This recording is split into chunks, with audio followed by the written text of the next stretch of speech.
বালা in তাসবিরু ওয়া তাত্তাকু ওয়া ইয়াতুকুম মিন ফাওরিহিম হাদা ইউমদিদুকুম রাব্বুকুম বিখামসাতি আলাফিন মিনাল মালাইকাতি মুসাউমিন।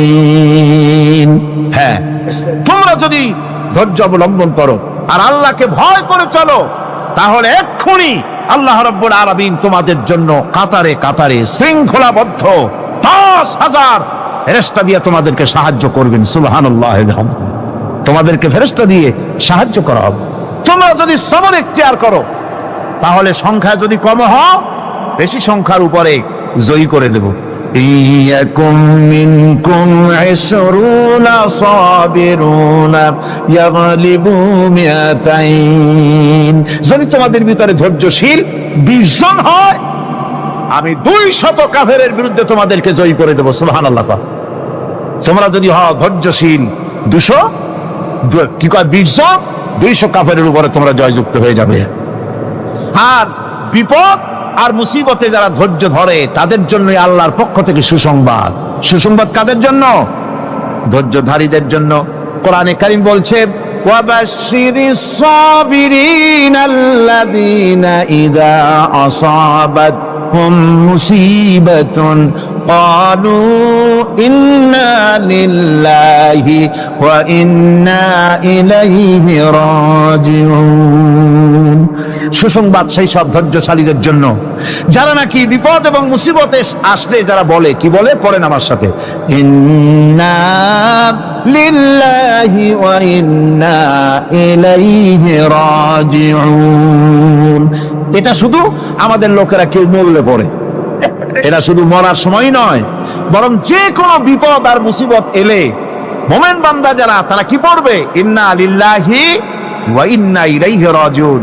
নিশ্চয়ই নিশ্চয়ই আমরা আল্লাহর জন্য এবং আমাদের সকলকেই আল্লাহর কাছে ফিরে যেতে হবে, প্রত্যাবর্তিত হতে হবে। সবরকারীদের জন্য রয়েছে জান্নাতের সুউচ্চ সম্মানের জায়গা। জান্নাতে সবচেয়ে সম্মানজনক জায়গা আল্লাহ রাব্বুল আলামিন ধৈর্যশালীদেরকে দান করবেন। কোরআনে কারীম বলছেন, উলাইকা ইউজসাউনাল গুরফাতা বিমা সাবারু ওয়া ইউলাক্কাউনা ফিহা তাহিয়াতাও ওয়া সালামা। এরা হলো সেই সব লোক যাদেরকে প্রদান করা হবে বেহেশতের সুউচ্চ মঞ্জিল, কারণ তারা সবর ইখতিয়ার করেছিল, তারা সবর করছিল, এই জন্য বেহেশতের সবচাইতে ভালো জায়গা তাদের দেওয়া হবে। কোন আলহামদুলিল্লাহ, জোরে কোন আলহামদুলিল্লাহ। এবং জান্নাতে সবরকারীদেরকে সম্বর্ধনা দেওয়া হবে, সম্বর্ধনা দেওয়া হবে।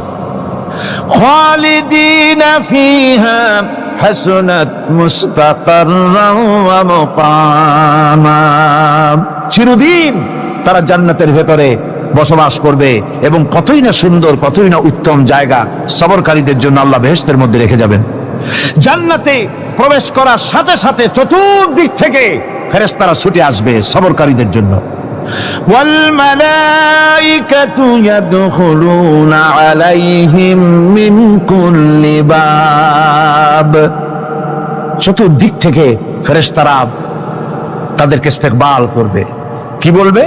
সালামুন আলাইকুম বিমা সাবারতুম ফানি'মা উকবাদ-দার। তোমাদের প্রতি শান্তি বর্ষিত হোক, কারণ তোমরা পৃথিবীতে সবর অবলম্বন করেছিল।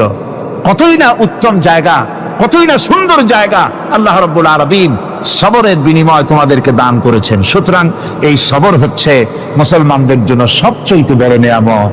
আজ আমার তো মনে হয় পৃথিবীতে মুসলমানরাই সবচেয়ে বেসবর। ট্রেনে যাবে বসা নিয়ে বেসবর, টিকিট নিয়ে বেসবর, বাসের মধ্যে বেসবর, বাজারে যাবে বেসবর, স্কুলে যাবে বেসবর, যেখানে যান সব জায়গায় আমরা বেশি অধৈর্য, ঠিক কিনা কর? সামান্য সামান্য জিনিস নিয়ে ঝগড়া করা, মারামারি করা, এই হচ্ছে আমাদের ট্র্যাডিশন। ধৈর্য অবলম্বন করতে হবে জীবনের সকল ক্ষেত্রে, এই ধৈর্য আমাদেরকে রক্ষা করতে হবে। এই ধরনের ধৈর্য যদি আমরা অবলম্বন করতে পারি, তাহলে আল্লাহ পাক বলছেন উলাইকাল্লাযীনা সাদাকু ওয়া উলাইকা হুমুল মুত্তাকুন। এরাই হলো ঈমানের দাবিতে সত্যবাদী। কোন আলহামদুলিল্লাহ। আল্লাহর এক দরবেশ বান্দা এক বট গাছের নিচে বিশ্রাম করতেছিলেন আর সূরা মুলক পড়তেছিলেন। এই আয়াতের কাছে এসেছেন, হাল তারা মিন ফুতুর, দেখতে পাও কোনো ভুল? শুয়ে শুয়ে বলতেছে, আল্লাহ তোমার সৃষ্টি জগতে তো ভুল ধরার কোনো উপায় নাই, কেউ ধরতে পারবে না, তবে আমার চোখে একটা জিনিস বেমানান মনে হয়। ভুল ধরতে কারো ক্ষমতা নেই, একটা জিনিস আমার কাছে বেমানান লাগে। একা একা বলতেছে, সেটা হলো এই, তুমি তাল গাছ বানাইছো যেমন, তালও সেই রকম বড়, বেল গাছ যেমন বেলও বড়, নারকেল গাছ যেমন নারকেলটাও বড়, কিন্তু এত বড় বিরাট বট গাছ, ফল একেবারে এতটুকু এতটুকু, এইটা একটু বেমানান লাগতেছে। এই চিন্তা করতেছে দরবেশ সাহেব, হঠাৎ করে একটু বাতাস এসে গাছের ডাল আন্দোলিত হয়েছে, একটা আধা পাকা বটের ফল অনেক উঁচু থেকে ছিঁড়ে এসে দরবেশের নাকের উপরে পড়ছে, নাকটা জ্বলে উঠছে। দরবেশ সাহেব বলছে, আস্তাগফিরুল্লাহ, আল্লাহ এটা তো ফল না, এটা আমার চিন্তার জবাব। আমি চিন্তা করতেছি গাছ আনমান ফল হয় নাই, তাল গাছ যেমন ফল যেমন, বট গাছ যেমন ফল যদি ওই আকারে হইতো, ফলটা যে পজিশন নিয়ে আমার নাকে পড়ছে, এতে তো আমার নাকও যাইতো মাথাও যাইতো। সুতরাং আল্লাহ রাব্বুল আলামিন তার সৃষ্টি জগৎকে আপন কুদরত দিয়ে সুন্দর করে সৃষ্টি করেছেন। ভাগ্যবান তারা যে আল্লাহকে স্বীকার করে 5 ওয়াক্ত নামাজে আল্লাহকে সেজদা দেয়, সুবহানাল্লাহ। আর শিক্ষক নামের, শিক্ষিত নামের কলঙ্ক ওই সব মুসলমান যারা মুসলমানের ঘরে জন্মগ্রহণ করে নিজেকে নাস্তিক বলে পরিচয় দেয়, নিজেকে যারা বামপন্থী বলে পরিচয় দেয়। মুসলমান তা আবার বামপন্থী, আস্তাগফিরুল্লাহ। কোরআনে কারিমে আল্লাহ তাআলা বলেছেন, আসহাবুল ইয়ামিন আসহাবুশ শিমাল, ডানপন্থী আর বামপন্থী। রাসূলুল্লাহ বলেছেন, বাম হাতে খায় শয়তান, তোমরা বাম হাতে খাবা না। বাম দিকের কামটাই শয়তানের, বাম দিকে কাম কার? জোরে বলেন। এই জন্য রাস্তা দিয়ে হাঁটবেন, ডান দিক দিয়ে হাঁটেন, কিছু খাইবেন ডান দিক দিয়ে খান, কিছু শুরু করবেন ডান দিক দিয়ে করেন। মুসলমানের কাজ সব ডান। ডানপন্থীদের নেতা পয়গম্বরেরা সব ডানপন্থীদের নেতৃত্ব দিয়ে আল্লাহ রাব্বুল আলামিন কিয়ামতের দিন ডানপন্থীদের নিয়ে আল্লাহর নবীরা জান্নাতে চলে যাবে। আর বামপন্থীদের নেতা শয়তান, বামপন্থীদেরকে শয়তানের নেতৃত্ব দিয়ে সবগুলিকে জাহান্নামে নিয়ে যাবে। এই জন্য দেখবেন বামপন্থীদের যত নেতা আছে, একটা নেতাও মসজিদে যায় না, নামাজ পড়ে না। প্রিয় ভাই, সব কপাল পোড়া না হলে কোন মুসলমানের সন্তান বামপন্থী আন্দোলন করতে পারে না। হতভাগ্য, নিকৃষ্ট, জঘন্য। আল্লাহ এদেরকে হেদায়েত করুন, বলেন আমিন। জোরে বলেন আমিন। ওরা নামাজে নাই, রোজায় নাই, আল্লাহ নাই, রসুলে নাই, পরকালে নাই, মক্কায় নাই, মদিনায় নাই, ঠিক কিনা? আল্লাহ হেদায়েত নসিব করুন, বলেন আমিন।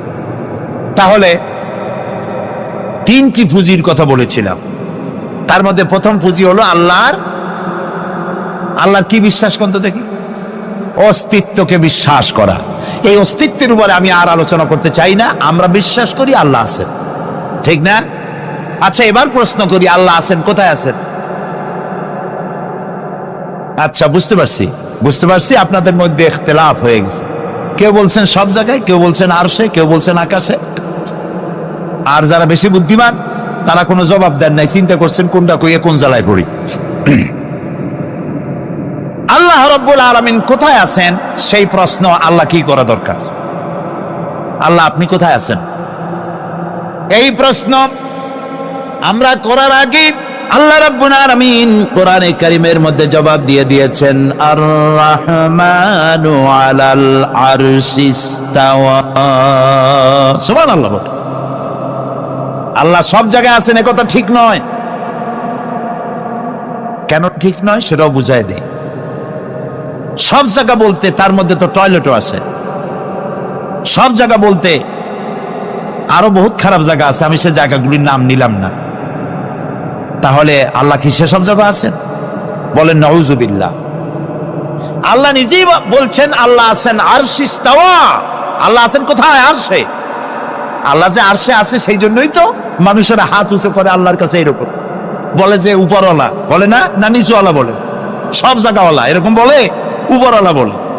আল্লাহ আছেন আরশে, কিন্তু প্রত্যেক রাতে তিনি প্রথম আকাশে আসেন। সুবহানাল্লাহ, বান্দাদেরকে ডাকার জন্য আসেন। আল্লাহ সর্বত্র জ্ঞান রাখেন, তার ইলমের মধ্যে এক চুল পরিমাণ জায়গা আকাশেও নাই, জমিনেও নাই যে আল্লাহ রাব্বুল আলামিন ওই জায়গাটুকুন সম্পর্কে তাৎক্ষণিকভাবে অবহিত নন। এমন এক চুল পরিমাণ জায়গা আকাশেও নাই, জমিনেও। এটাই হলো আল্লাহ সব জায়গার জ্ঞান, তার ইলমের মধ্যে সব তিনি জানেন। এ কথা একটি ছোট্ট আয়াতের মধ্যে এভাবে বলা হয়েছে, وَيَعْلَمُ مَا فِي الْبَرِّ وَالْبَحْرِ وَمَا تَسْقُطُ مِنْ وَرَقَةٍ إِلَّا يَعْلَمُهَا। এই পৃথিবীতে জমিনের ভিতরে কি হয়, সমুদ্রের অতল তলদেশে কি হয়, সব আমি জানি। এমনকি এই পৃথিবীর কোন একটি গাছের পাতা যদি পড়ে যায়, কোন দেশের কোন গাছের কোন পাতা পড়েছে সে খবর আমি আল্লাহর কাছে হয়ে যায়। এটি আমি বললাম, বানায় বললাম? এটি কোথায় আছে? তো আল্লাহ রাব্বুল আলামিন কোরআনে পরিষ্কার করে বলে যে এত পাতার খবর যদি আল্লাহর কাছে হয়, তাহলে আমরা কোথায় কি করি তিনি টের পান না? অবশ্যই টের পান। এটি আমাদের মনে রাখতে হবে। তো আল্লাহ তাআলা, তার উপরে আমাদের বিশ্বাস হচ্ছে এই যে তিনি আরশে ইস্তাওয়া, আরশে আছেন, এবং তিনি না জানেন না দেখেন এমন কিচ্ছু নাই, না শোনেন এমন কিচ্ছু নাই। এমনকি সমুদ্রের অতল তলদেশে ছোট্ট পাথরের ভিতরেও যদি একটি পোকা যদি পালায়ে থাকে, এমন পোকা যা মাইক্রোস্কোপ যন্ত্র ছাড়া দেখা যায় না, এমন একটি পোকা আটলান্টিক বা প্রশান্ত মহাসাগরের অতল তলদেশে থেকে যদি ক্ষুধার যন্ত্রণায় চিৎকার মারে, কেউ শোনে না। আরশের মালিক আল্লাহ রাব্বুল আলামিন বলেন আমি শুনতে পাই। সুতরাং তিনি সব শুনতে পান, তিনি দেখতে পান, এবং সবকিছু তার নলেজে আছে। এ হচ্ছে আল্লাহর অস্তিত্বে বিশ্বাস। 2 নম্বরে আল্লাহর সিফাতে বিশ্বাস। 2 নম্বরে কি বলেন? সিফাত মানে কি? গুণ। বলেন কি? গুণাবলীতে বিশ্বাস। আল্লাহর নাম আল্লাহ, বলেন তো। আল্লাহ নয়, কিন্তু আল্লাহ হচ্ছে অশুদ্ধ, শুদ্ধ হচ্ছে আল্লাহ। বলার সময় মুখটা গোল হয়ে যাবে। বলেন তো, সবাই উচ্চারণ করেন আল্লাহ, আবার বলেন আল্লাহ, আবার বলেন আল্লাহ। সুবহানাল্লাহ, কি মধুর নাম, কি মজার নাম। কোন বান্দা যদি অন্তরের অন্তঃস্থল থেকে একবার যদি বলে আল্লাহ, আল্লাহ রাব্বুল আলামিন 70 বার সাড়া দিয়ে জিজ্ঞেস করেন বান্দা কি চাও, আমি শুনছি। আল্লাহ হচ্ছে ইসমে জাত, আর সিফাতি নাম হচ্ছে বাকি 98টা নাম। মোট ওয়ালাহুল আসমাউ হুসনা। আল্লাহ তাআলা রয়েছে পবিত্র নাম, অনেক নাম, 99টা নাম। কয়টা নাম? আল্লাহ হচ্ছে ইসমে জাত। এই যে আমরা অনেক সময় খোদা বলি, খোদার কসম, খোদার কিরা, খোদা হাফেজ বলি না আমরা? এই খোদা শব্দ যতটা সম্ভব এই শব্দ উচ্চারণ থেকে বিরত থাকা উচিত, কারণ আল্লাহর 99 নামের মধ্যে খোদা বলে কোনো শব্দ নাই। কেউ যদি 10 লক্ষ বার খোদা বলে, একবার আল্লাহ বলার সমান হবে না, হবে না। কেমন খোদা বলে আল্লাহ নিজের নামকে পরিচিত করেন নাই। আল্লাহর নাম হচ্ছে আল্লাহ। আল্লাহর নাম কি? আর বাকি হলো গুণবাচক নাম। তিনি রব, তিনি রাজ্জাক, তিনি ওয়াদুদ, তিনি জব্বার, তিনি কাহ্হার, তিনি রহমান, তিনি রহিম। এরকম আছে না নাম? সব গুণবাচক নাম। এই আল্লাহকে বিশ্বাস করতে হবে। 1 নম্বরে তার অস্তিত্ব, তিনি আছেন। 2 নম্বরে গুণ সহকারে বিশ্বাস করতে হবে। আমরা পানিকে বিশ্বাস করি সে চুবাইয়া ডুবাইয়া মারতে পারে, এই হিসাবে বিশ্বাস করি, ঠিক না? আগুনকে বিশ্বাস করি সে পোড়ায় মারতে পারে, সাপকে বিশ্বাস করি সে দংশন করলে আমি মরে যেতে পারি, ঠিক কিনা? এইভাবে প্রত্যেকটা জিনিসের গুণ সহকারে তাকে বিশ্বাস করতে হয়। সেই জন্য আল্লাহকে আল্লাহ আছেন এইটা শেষ কথা নয়, তার গুণ সহকারে তাকে বিশ্বাস করতে হবে। তিনি হচ্ছেন খেতে দেওয়ার মালিক, রাজ্জাক। মানে বলেন তো নামটা কি? রাজ্জাক মানে কি? রিজেক দাতা। কে রিজেক দাতা? এই জন্য রিজেক চাইতে হবে কার কাছে? আল্লাহর কাছে। কোনো অভাব অভিযোগের জন্য আমি কাউকে বলবো না আপনি আমার খেতে দেন, আল্লাহর কাছে চাইতে হবে। চাইবো কার কাছে? আল্লাহর কাছে। খেতে দেওয়ার মালিক তিনি। আচ্ছা বলেন, এই পৃথিবীর মধ্যে মানুষেরা বেশি না হাতি, ঘোড়া, বাঘ, ভল্লুক, ময়না, টিয়া, মাছ, পাখি, পতঙ্গ, কীট এগুলো বেশি? কোনটা বেশি? আমরা বেশি না ওরা বেশি? ওরা বেশি, ওরা বেশি। এই যে অসংখ্য হাতি আছে পৃথিবীতে, হাতির পেট বড় না আমার পেট বড়? গন্ডারের পেট বড় না আপনার পেট বড়? কুমিরের পেট বড় না আপনার পেট বড়? আচ্ছা, এখন এই সব প্রাণীদেরকে কে খেতে দেন? আপনার আমার তো ব্যাংকে ডিপোজিট আছে, কম থাকুক বেশি থাকুক, গোলায় ধান আছে, চাউল আছে, বাড়িতেও আছে, আছে না? কিন্তু এই যে পাতিশিয়াল, ফক্স, পাতিশিয়াল চেনেন তো? চিনবেনই তো, সাংঘাতিক চালাকি উনি। এই পাতিশিয়াল কোন ব্যাংকের ম্যানেজারের কাছে গিয়ে বলছে যে ম্যানেজার সাহেব, এখন তো পৌষ মাস, আমি 10টা মুরগি চুরি করে আনছি, আমার নামে একটা অ্যাকাউন্ট খোলে, বৃষ্টির সময় যখন আমি চুরি করতে পারবো না তখন এগুলি উইথড্র করে আমি আমার পেট বাঁচাবো। এই কথা বলে শিয়ালের নামে, বাঘের নামে কোন অ্যাকাউন্ট আছে ব্যাংকে? কোরআন শরীফে আল্লাহ তাআলা বলছেন এমন অনেক প্রাণী আছে পৃথিবীতে যারা তাদের রিজেক সংগ্রহ করে রাখে না। আল্লাহ বলেন আমি আল্লাহ তাদেরকে রিজেক দেই। কে দেয়? কোরআনে কারিমে হযরত হুদ আলাইহিস সালামের ঘটনা আল্লাহ রাব্বুল আলামিন এভাবে এনেছেন, তাম এলাকার মানুষ তার বিরুদ্ধে ক্ষিপ্ত হয়ে গিয়েছে। সমাজের লোক, রাষ্ট্রশক্তি হযরত হুদ আলাইহিস সালামের উপর অত্যাচারের পাহাড় ভেঙে দিয়েছে। হযরত হুদ আলাইহিস সালাম একা মানুষ, সমাজের রাষ্ট্রশক্তির এই দুর্বিসন্ধি দেওয়ার ষড়যন্ত্রের চ্যালেঞ্জ তিনি গ্রহণ করলেন। আর তিনি বললেন, তিনি যেটা বললেন আল্লাহ পাক কোরআনে তা কোট করে দিলেন। দুনিয়ার সমস্ত ইসলামী আন্দোলনের কর্মীদের জন্য আল্লাহ পাক কোট করে দিলেন, সমস্ত মুমিনদের জন্য তা উল্লেখ করলেন। হুদ আলাইহিস সালাম তিনি জাতিকে বললেন, ফাকিদুনি জামিআন তুম্মা লা তুনদিরুন। তোমাদের যত ক্ষমতা আছে সমস্ত ক্ষমতা নিয়ে আমার বিরুদ্ধে তোমরা ষড়যন্ত্র করো, আর আমাকে এতটুকু অবকাশ দিও না। আমি সেই আল্লাহ রাব্বুল আলামিনের উপরে ভরসা করেছি যার কুদরতি হাতের ভিতরে আমার জান, আর গোটা পৃথিবীর সমস্ত প্রাণীর জান যার কুদরতি হাতের মধ্যে, যার হাতের ভিতরে গোটা পৃথিবীর সমস্ত জান, সে আল্লাহর উপরে ভরসা করেছি। যা খুশি তোমরা আমার বিরুদ্ধে করতে পারো।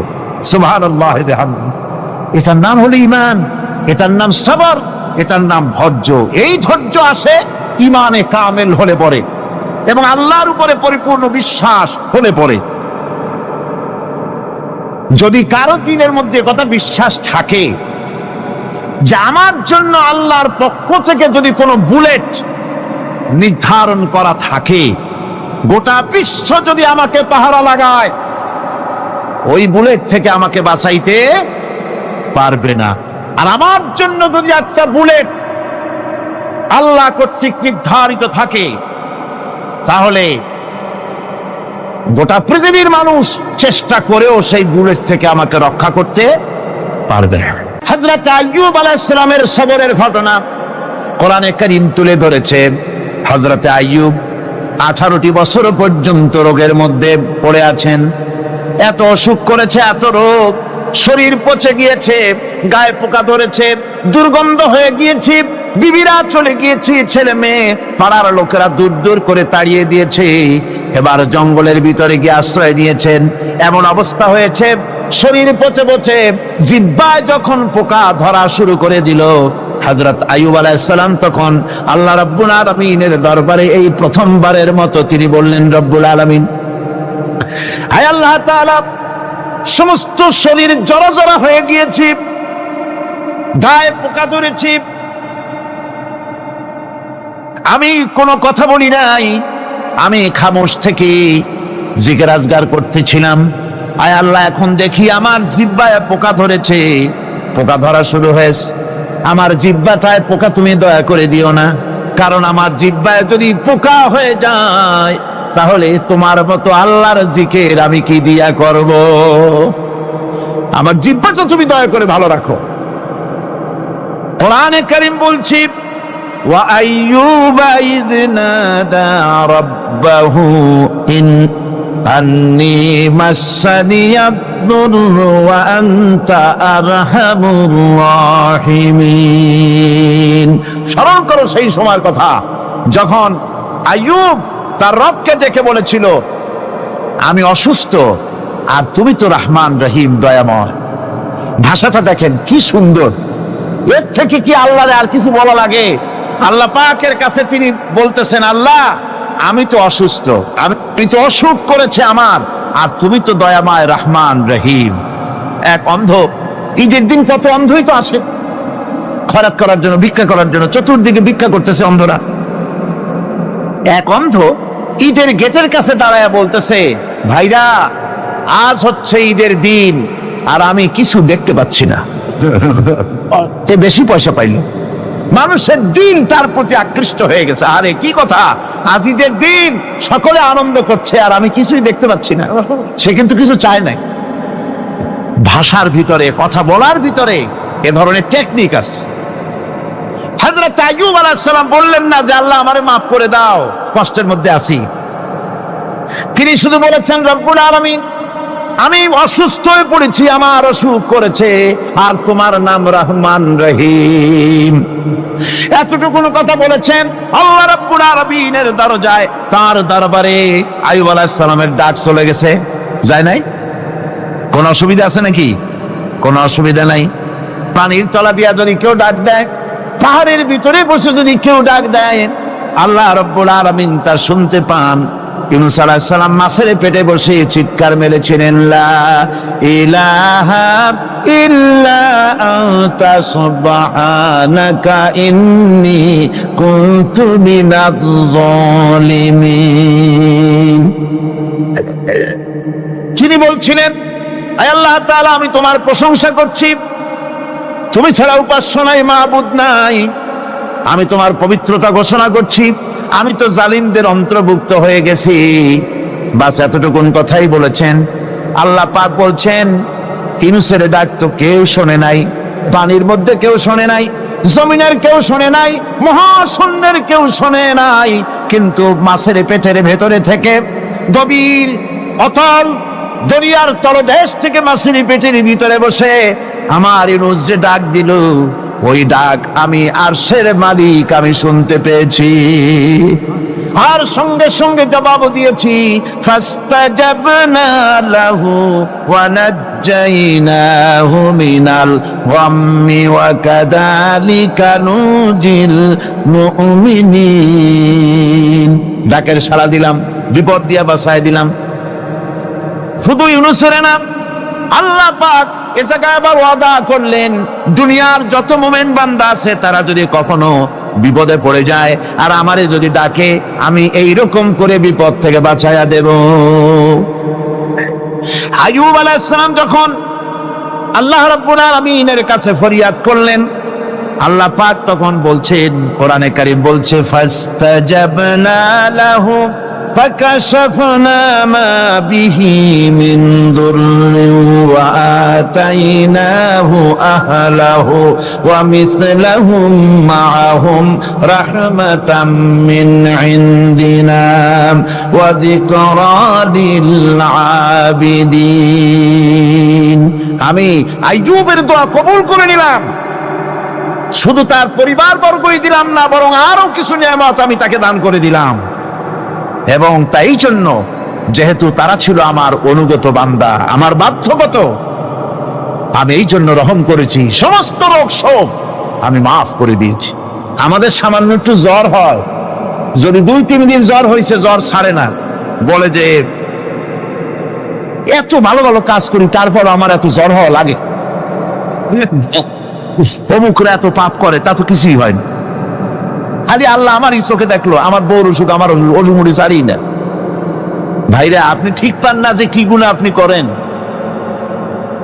কোরআনে কারীম বলছি, ওয়ামা আসাবাকুম মিন মুসিবাতিন ফাবিমা কাসাবাত আইদিকুম ওয়া ইয়াফু আন কাসীর। যত বিপদ তোমাদের উপর আছে সব 2 হাতের কামাই করা, আর আমি তো অনেকগুলো ক্ষমা করে দেই। তোমরা যত পাপ করো, আকাম করো, সবগুলির শাস্তি যদি দুনিয়ায় দিতাম, শ্বাস করার সময় পেতে না। অসুখ হলেই অধৈর্য হয়ে যেও না, ধৈর্য ধরো। আল্লাহ পাক বলেন, শুধু আইয়ুব নয়, ওয়া ইসমাঈল ওয়া ইদরিস ওয়া যাল কিফলি কুল্লুম মিনাস সাবিরিন। এইভাবে করে ইসমাঈল, ইদ্রিস, জুলকিফল সবাই ছিল ধৈর্যশীল। জোরে বলেন সুবহানাল্লাহ। ধৈর্যের চরম পরাকাষ্ঠা ছিলেন তিনি। কোরআনে কারীম নবীদের এই কথাগুলি আমাদের শোনাচ্ছেন। হযরত ইয়াকুব আলাইহিস সালাম, কলিজার টুকরা সন্তান হযরত ইউসুফ আলাইহিস সালামের জন্য তার মনটা পাগল ছিল। এত সুন্দর করে আল্লাহ তারে বানাইছিলেন, এত তিনি ছিলেন সৌন্দর্যের পিরামিড, যারে দেখলে চোখ ফিরানো যায় না। এমন সুন্দর সুপুরুষ, যারে দেখি সেই যুগের সুন্দরী যুবতী মেয়েরা রূপের মোহে পড়ে নিজেদের আঙ্গুলগুলি কেটে ফেলে দিয়েছিল। রূপের মোহে এমন অবশ হয়ে গেছে, আঙ্গুল কেটেছে, হাত কেটেছে, টের পায় নাই। আবার ভুল বুঝবেন না, দুনিয়ার সেরা সুন্দর পুরুষ ইউসুফ আলাইহিস সালাম, তা কিন্তু রাসূলের চাইতে বেশি নয়। হযরত উম্মুল মুমিনিন আয়েশা রাদিয়াল্লাহু তাআলা আনহা, তিনি বলেছেন, যেই সব সুন্দরী রমণীরা ইউসুফ আলাইহিস সালামকে দেখে রূপের মোহে পড়ে নিজেদের আঙ্গুলগুলো কেটে ফেলেছিল, ওরা যদি আমার হাবিবকে দেখতো, ওরা যদি আল্লাহ রাসূলকে দেখতো, তাহলে হাত কাটতে কাটতে কোন ফাঁকে যে কলিজা কেটে ফেলে দিত, ওরা টের পেত না। আমার বন্ধুগণ, হযরত আইয়ুব আলাইহিস সালাম সন্তানের মায়া, অন্যান্য ভাইরা হিংসায় পড়ে গেল, তারা নিয়ে তাকে কুয়ায় ফেলে দিল। সেখান থেকে তারা একটা ছাগল বা কোনো পশু জবাহ করে তার রক্ত মাখাইয়া জামায়ানে হাজির করে দিল। হযরত ইয়াকুব আলাইহিস সালামের সামনে, যে তারে নিয়ে খেলা করতে গিয়েছিলাম, আমরা খেলায় লিপ্ত ছিলাম, বাগে খাইয়া ফেলাইছে। এগুলি কি গপ্প? এগুলি কি কোরআন? আল্লাহ পাক শোনাচ্ছেন, বিশ্ববাসীকে শোনাইছেন। সূরা ইউসুফের চাইতে এত সুন্দর উপাখ্যান গোটা পৃথিবীতে আর নাই। সুবহানাল্লাহ। অনেকে ইউসুফ জুলাইখার কেসা খুব মজা করে পড়ে, ফুর্তি করে, প্রেমের গল্প পড়ে। এটা কোনো প্রেমের গল্প নয়। ইউসুফ আলাইহিস সালাম, জুলাইখা ইউসুফ আলাইহিস সালামের জন্য কাঁদতে কাঁদতে চোখ কানা হয়ে গেছে। এরপর ইউসুফ আলাইহিস সালাম জুলাইখারে পাওয়ার জন্য পাগল হয়ে গেছে। নাউজুবিল্লাহ, এটা হয়নি কখনো। তিনি আল্লাহর পয়গম্বর, আর আল্লাহ কেমনে তারে বাঁচিয়েছেন? যখন জুলাইখা ঘরের ভিতরে সুন্দর করে যৌন উন্মাদনামূলক চিত্র অঙ্কিত করে ঘরের মধ্যে আটকায় দিয়েছে, তালা লাগায় দিয়েছে, আর নিজে যৌন উদ্দীপক কাপড় চোপড় পরেছে না পরার মতোই। সে যুগের সুন্দরী মেয়ে জুলাইখা। তার কুপ্রবৃত্তিকে চরিতার্থ করার জন্য আহ্বান করা হয়েছে। হযরত ইউসুফ আলাইহিস সালাম লক্ষ্য করে দেখলেন, এমন জায়গা, এখান থেকে পালাবার তো পথ নাই, দরজা বন্ধ করে দিয়েছে। তিনি শুধু তখন কেবলমাত্র আল্লাহ রাব্বুল আলামিনকে ভয় করলেন।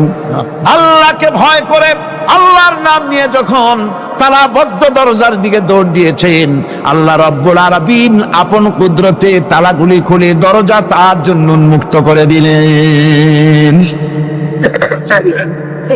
ইউসুফ আলাইহিস সালামকে ফালাই দিয়ে এভাবে করে কাপড় এনে দিল তার সামনে, রক্তমাখা কাপড় পেয়ে হযরতে ইয়াকুব আলাইহিস সালাম সন্তানদের মুখে কাহিনী শুনে তিনি কি বললেন? কোরআনে কারীম তা কোট করেছে, তিনি চিক দিলেন না, ফাল দিলেন না, ফিট হয়ে পড়লেন না। তিনি বললেন, কলিজার টুকরা সন্তান তার মরার খবর শুনেছেন। তিনি বললেন কি? ফাসাবরুন জামিলুন ওয়াল্লাহুল মুস্তাআনু আলা মা তাসিফুন। আমি উত্তম সবর অবলম্বন করব। তোমরা যে কাহিনী রচনা করেছো এর বেলায় আমি আল্লাহর কাছে সাহায্য চাই, আমি উত্তম সবর অবলম্বন করব। আমার ভাইয়েরা, 11 ভাই মনে করেছিল ইউসুফ আলাইহিস সালামকে মরণ কুয়ায় ফালাই দিছি। তারা তো ঠিক পায় নাই এটা মরণ কুয়া না, এটা হচ্ছে একটা সুড়ঙ্গ, যাকে ইংরেজিতে বলে টানেল। এটা এমন একটা সুড়ঙ্গ, ওরা মনে করেছে মরণ কুয়া, কিন্তু আল্লাহ রাব্বুল আলামিন এই কুয়াতে এমন বানালেন, ওরা একদিকে ফালাই দিল মরণ কুয়ায়, এ কুয়ার আর এক মুখ দিয়া আল্লাহ রাব্বুল আলামিন ইউসুফ আলাইহিস সালামকে নিয়ে মিশরের সিংহাসনে বসায়া দিলেন। এটা মরণ কুয়া নয়, এটা রাজ সিংহাসনে বসার সুড়ঙ্গ পথ। ইউসুফ আলাইহিস সালাম আজ প্রেসিডেন্ট, সুবহানাল্লাহ, প্রেসিডেন্ট হয়ে বসে আছেন। ওদিকে কেনানে অভাব লেগে গেছে, সেখানকার মানুষেরা সাহায্য নিতে এসেছে, ওই 11 ভাইও আসছে। হযরত ইউসুফ আলাইহিস সালাম দেখেই চিনে ফেলেছে, ওরা কিন্তু তখনও ঠিক পায় নাই। হযরত ইউসুফ আলাইহিস সালাম চিনে ফেলেছেন। এখন কি করা উচিত? সবগুলাকে ঠ্যাং উপরের দিকে উঠাইয়া তারপরে সমানে ধোলাই দেওয়াইতেও স্বাভাবিক ছিল, আমাদের মতো মানুষ হইলে, ঠিক কিনা? ঠিক তো বলবেনি, অভ্যাস তো এটাই। হযরত ইউসুফ আলাইহিস সালাম তাদের সামনে পরিচয় দিলেন। তারা যখন বুঝতে পারল, লজ্জায় তাদের মাথা হেট হয়ে গেল। হযরত তার এক তো লজ্জা, আর 2 নম্বরের ভয়, জান নিয়া কেনানে কেউ ফিরে যাইতে পারবো না। এখন অবস্থা হয়েছে যে জীবনই যায় নাকি এখানে। হযরত ইউসুফ আলাইহিস সালাম ভাইদের এই করুণ দুরবস্থা বুঝতে পারলেন, বুঝে চরম ধৈর্য ধরে তিনি কি বললেন? তিনি বললেন, লা তাসরিবা আলাইকুমুল ইয়াউম। ও ভাইরা, তোমাদের বিরুদ্ধে আমার কোনো ক্ষোভ নাই, দুঃখ নাই, বিদ্বেষ নাই, হিংসা নাই, আল্লাহর রাস্তে মাফ করে দিলাম। আল্লাহু আকবার, সুবহানাল্লাহ। এর নাম পয়গম্বর। এর নাম কি? পয়গম্বর। কিসের লেনিন, কিসের মার্কস? জওয়ানেরা, ভুল পথে মানুষ চলেছিল, আলহামদুলিল্লাহ আল্লাহ এগুলারে ডাস্টবিনে ফালাই দিছে, কারণ আলহামদুলিল্লাহ, আলহামদুলিল্লাহ। পয়গম্বর কারে বলে? কারে বলে পয়গম্বর? কি চরিত্র! রাসূল করিম সাল্লাল্লাহু আলাইহি ওয়াসাল্লাম তাকে একজন সাহাবী বলছিলেন, হুজুর বলছেন এই কামটা করলা না কেন? সাহাবী বললেন, হুজুর আপনি যদি চোখের ইশারায় বলতেন, মুখ দিয়ে না কইয়া, তাও তো আমি কামটা করে ফেলতাম, আমি তো বুঝি নাই। হুজুর বললেন, চোখের ঠারে ঠারে কাজ করা নবুয়তের শান নয়। আল ওয়াদুহু ওয়াস সারাহা, নবীরা যা করেন তা ডাইরেক্ট, কোনো বক্রতা নাই, স্পষ্ট কথা। আমার ভাইরা, হযরত ইউসুফ আলাইহিস সালাম বিনিয়ামিনকে কাছে নিয়ে পরিচয় দিলেন তার ভাইদের সামনে।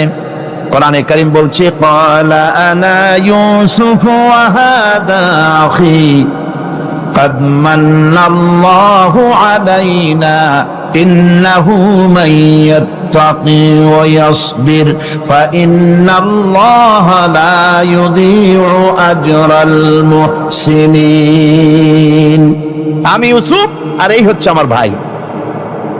আল্লাহ আমাদের উপর ইহসান করেছেন। প্রকৃতপক্ষে যারা আল্লাহকে ভয় করে এবং সবর এখতিয়ার করে, আল্লাহ এভাবে তাদেরকে, তাদের আমলকে নিষ্ফল হতে দেন না।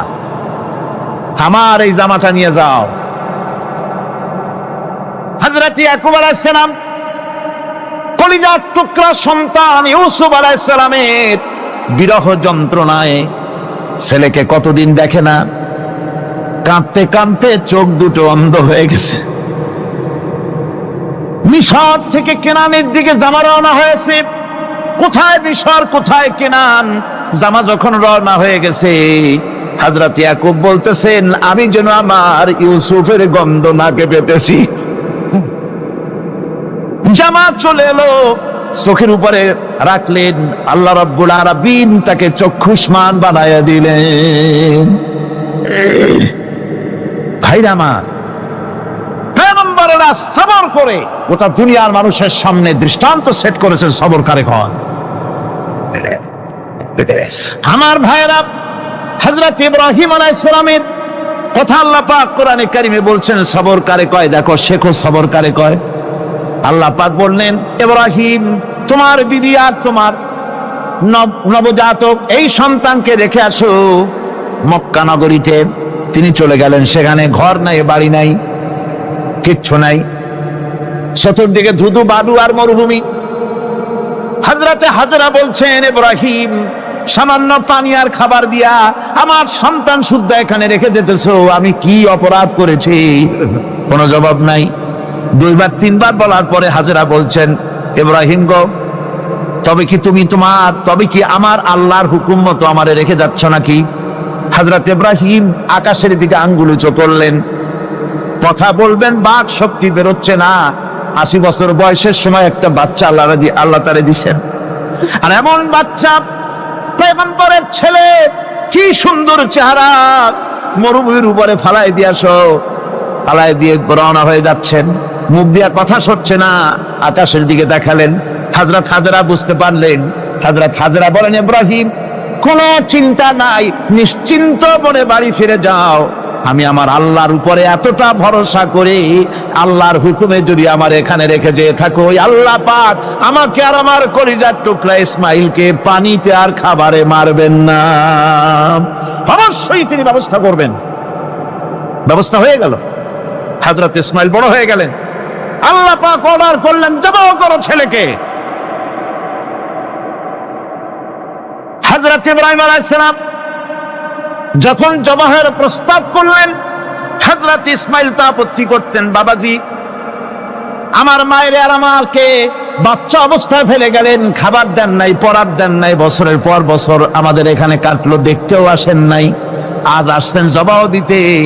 এটা কেমন কথা? কি ধরনের বাপ আপনি? এরকম বলছে নাকি? এরকম বলছে? হযরত ইব্রাহিম আলাইহিস সালাম প্রস্তাবটা কিভাবে পারলেন? আল্লাহ পাক কোরআনে কারিমে দৃষ্টান্ত রেখে দিয়েছেন। আল্লাহ পাক বলছেন, হযরত ইব্রাহিম ছেলেকে বললেন, ইয়া বুনাইয়া, হে আমার কলিজার টুকরা লাডলা, হে আমার কলিজার টুকরা সন্তান, ইন্নী আরা ফিল মানাম আন্নী আযবাহুক, আমি স্বপ্নে দেখছি আমি যেন তোমাকে জবাহ করতেছি। ফানজুর মাযা তারা, তোমার রায় কি বলো? আমি তো স্বপ্নে দেখছি যে আমি তোমার জবাহ করতেছি, এখন তোমার রায় কি, তোমার মত কি? হযরত ইসমাঈল আলাইহিস সালাম শুনিয়া দিলেন দৌড়, নাকি? না, হযরত ইসমাঈল আলাইহিস সালাম ধৈর্যের প্রতীক। তিনি কি কথা বললেন? তার মুখের কথা কোরআন শরীফে আল্লাহ পাক উঠায় দিলেন। হযরত ইসমাঈল বললেন, ইয়া আবাতি ফাআল মা তু'মারু সাতাজিদুনি ইনশাআল্লাহু মিনাস সাবিরিন, হে আমার পিতা, আপনি যে ব্যাপারে আদিষ্ট হয়েছেন আপনি তা পালন করুন, অবশ্যই আমাকে ধৈর্যধারীদের মধ্যে পাওয়া যাবেন। সুবহানাল্লাহ। এক বর্ণনা এসেছে, হযরত ইসমাঈল বললেন, আব্বাজান আমি ধৈর্যধারীদের ভিতরে আমারে পাবেন, তবে জবাহ করার আগে আমার হাত পাটা একটু বেঁধে নেন, কারণ জবাহের যন্ত্রণায় আপনার গায়ে যদি আমার হাত পা লেগে যায় তো বেয়াদবি হয়ে যেতে পারে। আর আমি মরে আমার জবাহ হয়ে যাওয়ার পর আমার রক্ত মাখা জামাটা নিয়া আমার মা হাজেরারে দিবেন, কারণ তাকে মা বলবার মতো আর তো কেউ নাই। হযরত ইব্রাহিম তাকে বাঁধবার জন্য প্রস্তুতি নিলেন। হযরত ইসমাঈল বলছেন, আব্বাজান বাঁধবেন না, বান্দার প্রয়োজন নাই, বলে কেন? একবার বাঁধতে বললে আবার তুমি নিষেধ করছো কেন? ছেলে বলছেন, আব্বাজান বাঁধবো না এই জন্যে, হয়তো কিয়ামতেই প্রশ্ন উঠতে পারে যে আল্লাহর হুকুমে রাজি ছিল না বলে হাত পা বান্ধা জবাহ করছে। আমি এই সুযোগ দিব না, আপনি জবাহ করেন, আমি এতটুকু নড়াচড়া করব না। ধৈর্যের চরম প্রতীক হযরতে ইসমাঈল আলাইহিস সালাম দেখাই দিয়েছেন ধৈর্য কারে কয়। আমার বন্ধুগণ, এই পৃথিবীর সবচাইতে ধৈর্যের বড় প্রতীক হতেছেন ইমামুল মুরসালিন, আশরাফুল আম্বিয়া, সাইয়্যিদুল মুরসালিন, জনাবে মুহাম্মাদুর রাসূলুল্লাহ সাল্লাল্লাহু আলাইহি ওয়াসাল্লাম। আমার বন্ধুগণ, সবচাইতে বড় ধৈর্যের প্রতীক তিনি। কাউকে একটা গালি দেন নাই জীবনে, কাউকে ঠাট্টা করেন নাই, কাউকে মারেন নাই, কারো মনে দুঃখ দেন নাই। তিনি দুঃখ পেয়েছেন, তিনি কাউকে দুঃখ দেন নাই। তিনি কষ্ট পেয়েছেন, কাউকে কষ্ট দেন নাই।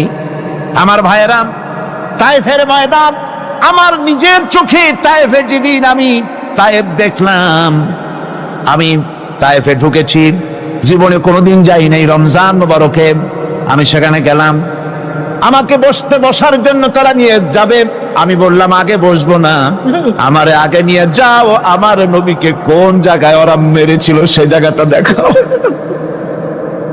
তাইফের সেই গলিতে যখন আমি গিয়েছি, দুই দিকে পাহাড় দাঁড়ানো, তাইফের লোক আমার সাথে ছিল, তারা বলল এই জায়গাটা প্রথম যেখানে চতুর্দিক থেকে নবীজিকে পাথর মারছিল আর আল্লাহর নবী বেহুশ হয়ে পড়ে গিয়েছিলেন।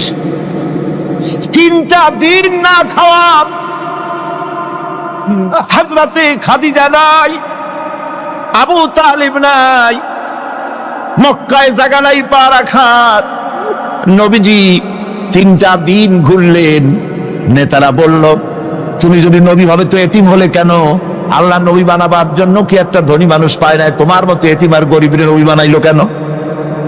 আল্লাহ নবী 3 দিন পর যখন দেখলেন কেউ দাওয়াত শোনে না, কেউ মানে না, কেউ গ্রহণ করে না, তখন তিনি নেতাদের অনুরোধ করলেন, ঠিক আছে দাওয়াত তো কবুল করলে না, তবে একটা কাজ করো, অন্তত আমি যে তায়েফে আসছিলাম এই খবরটা মক্কায় দিও না, ওরা আরো অত্যাচার বাড়ায় দেবে।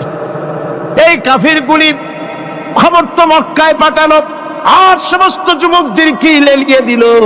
যুবকেরা চতুর্দিকে দাঁড়াইছে, রাসূলকে পাথর মারা শুরু করে দিল। আমি যখন রেল লাইনের থেকে হাঁটি, যখন রেল লাইন কোনো সময় দেখি, রেলের পাথরগুলি, রেল লাইনের পাথরগুলি দেখলেই আমার মাথায় যেন কেন তাইফের কথা মনে এসে যায়। আরে মানুষের গায়ে পাথর মারলে কি অবস্থার সৃষ্টি হয়? পাথর নূরের শরীর, রহমতের শরীর, কিটি কিটি রক্ত ঝরছে। নবীজিকে জোর করে উঠাইয়া জবরদস্তি করে হাঁটার জন্য তারা ধাক্কা মারতেছে। আবার কিছুদিন গিয়ে নবীজি আবার বেহুশ হয়ে পড়েছেন, এইখান থেকে আবার উঠাইছে, আবার ধাক্কা মারতেছে। 3 নম্বরের আর একটা জায়গা আছে যেখানে ভাঙ্গা একটা মসজিদ। তাইফের লোকেরা আমাকে বলল, এই জায়গাটা হলো শেষ জায়গা যেখানে রাসূলে কারীম 3য়বারের মতো বেহুশ হয়েছিলেন, এখানেই হুজুরের রক্ত ঝরেছে বেশি। 2 রাকাত নামাজ পড়লাম, সিজদায় পড়ে আবুল কান্না কাল্লাম আল্লাহর কাছে।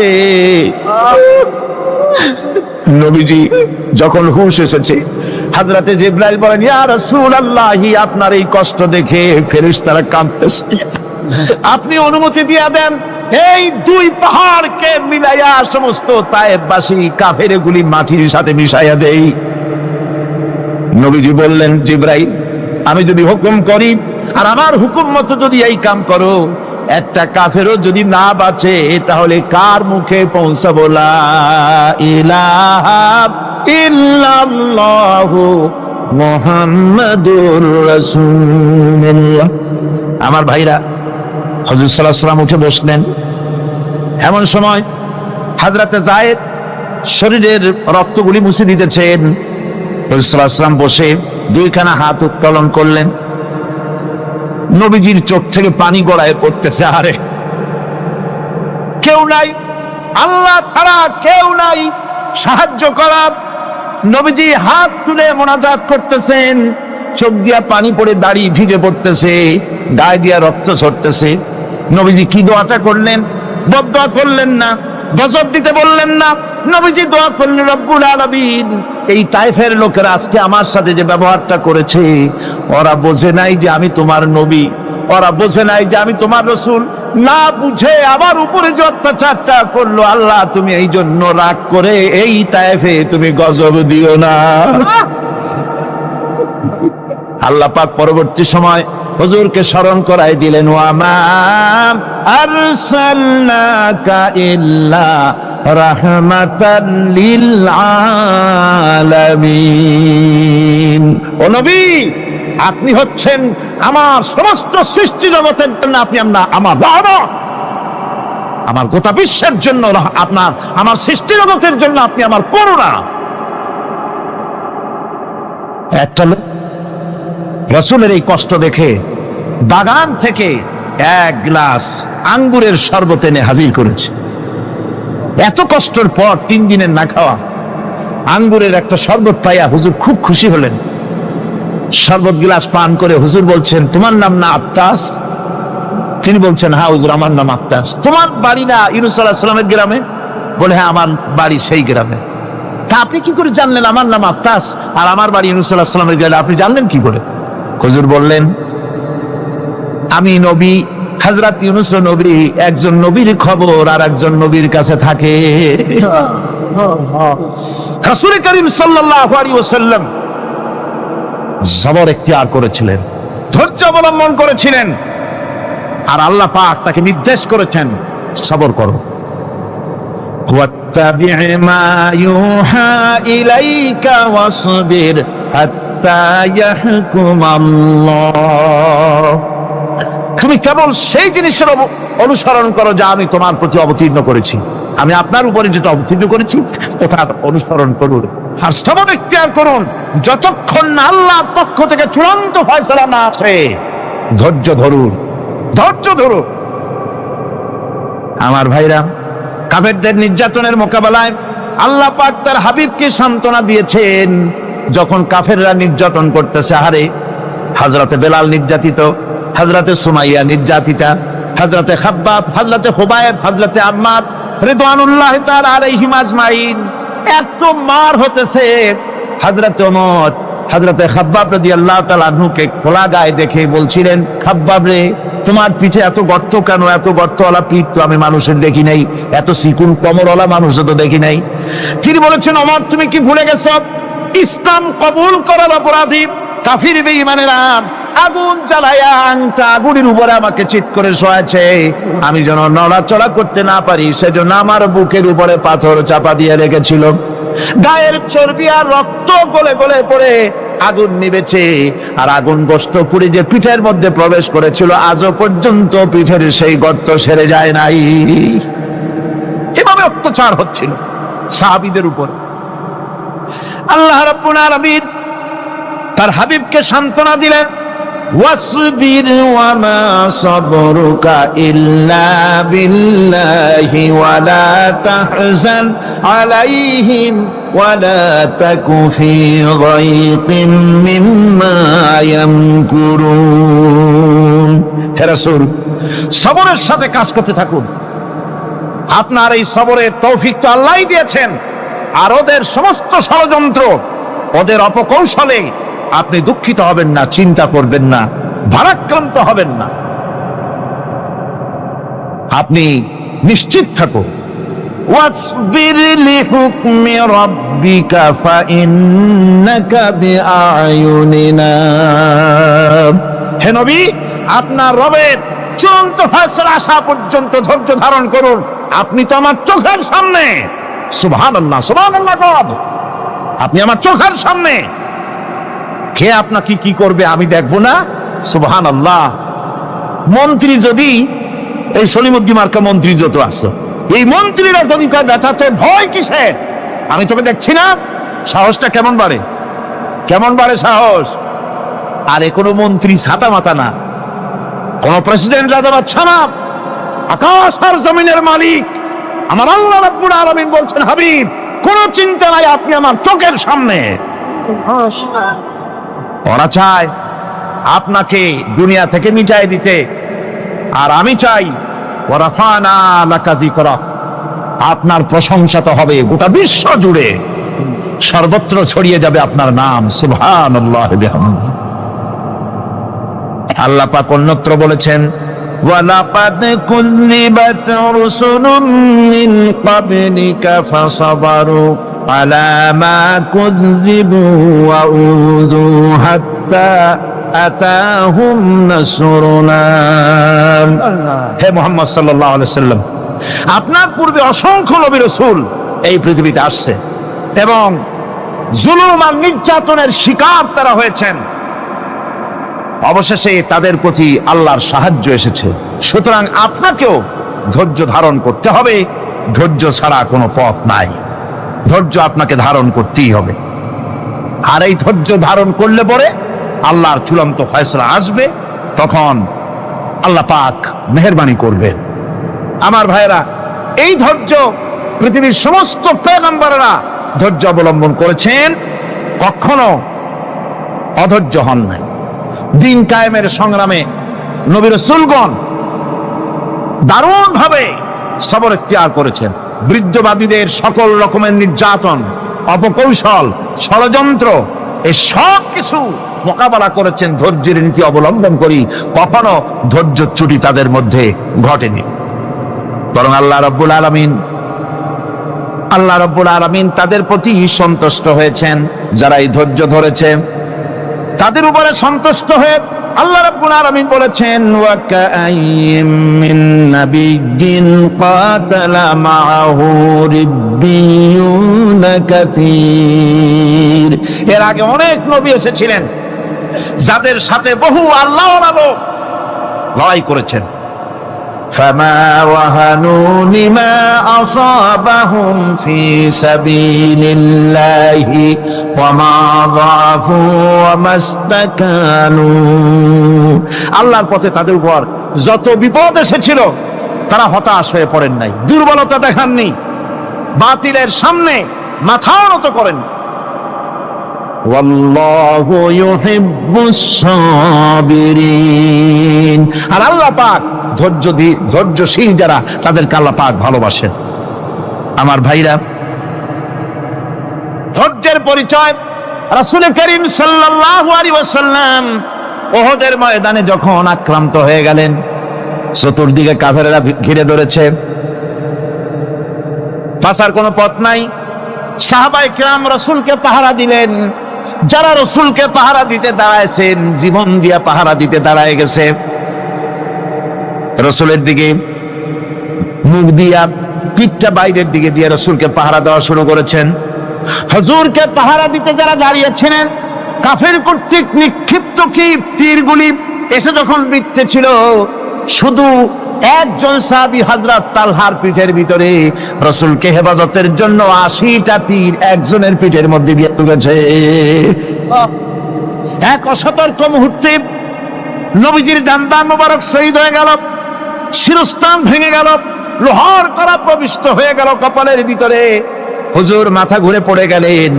হযরত আবু উবাইদা রাদিয়াল্লাহু তাআলা আনহু হুজুরের মস্তক মোবারককে করে নিয়ে তারপরে বহু কষ্ট করে মাথা থেকে লোহার কড়া বের করলেন। এবার ওই কড়ার ছিদ্র দিয়ে রক্ত আসতেছে, মুখ দিয়ে রক্ত পড়তেছে, দাড়ি ভিজে যাচ্ছে। বুখারী শরীফে এসেছে, আল্লাহর নবী দুইখানা হাত নিজের চেহারার উপরে মলে আনে টাটকা রক্ত চোখের সামনে দেখে বলছেন, আহারে, এই কওমের ফালাত কি করে হবে, এই কওমের মুক্তি কি করে হবে, এই কওমের নাজাত কি করে হবে, যে কওম তার নবীর চেহারা রক্ত দিয়ে লাল বানাইয়া দিল। নবীজি বললেন, আল্লাহুম্মা গফিরলি কওমি ফাইন্নাহুম লা ইয়ালামুন। আয় আল্লাহ পাক, আমার এই কওম বুঝতে পারে না, ওদেরকে মাফ করে দাও। খবর ছড়িয়ে গেল নবীজি শহীদ হয়ে গিয়েছেন। খবর ছড়িয়ে গেল চতুর্দিকে, মদিনায় খবর ছড়িয়ে গেল। মানুষ পাগলের মতো দৌড়ানো শুরু করে দিল। এক মেয়ে লোক দৌড়াচ্ছে উহুদের দিকে। কয়েকজন সাহাবীর সঙ্গে দেখা, তারা জিজ্ঞেস করলেন, দৌড়াও কেন মহিলা, যাও কই? কয় উহুদের দিকে যেতেছি। কয় যায় তো কোনো লাভ নাই, যেহেতু তোমার যে স্বামী এসেছিলেন জিহাদের ময়দানে তিনি তো শহীদ হয়ে গেছেন, মহিলা বলতেছে কে শহীদ হয়েছে শুনতে চাই না, আগে বলো নবীজি কেমন আছে। আবার কিছুক্ষণ পর আর কয়েকজনের সঙ্গে দেখা, তারা বলছে মেয়ে লোক দৌড়াও, কই যাচ্ছি ওহদের দিকে।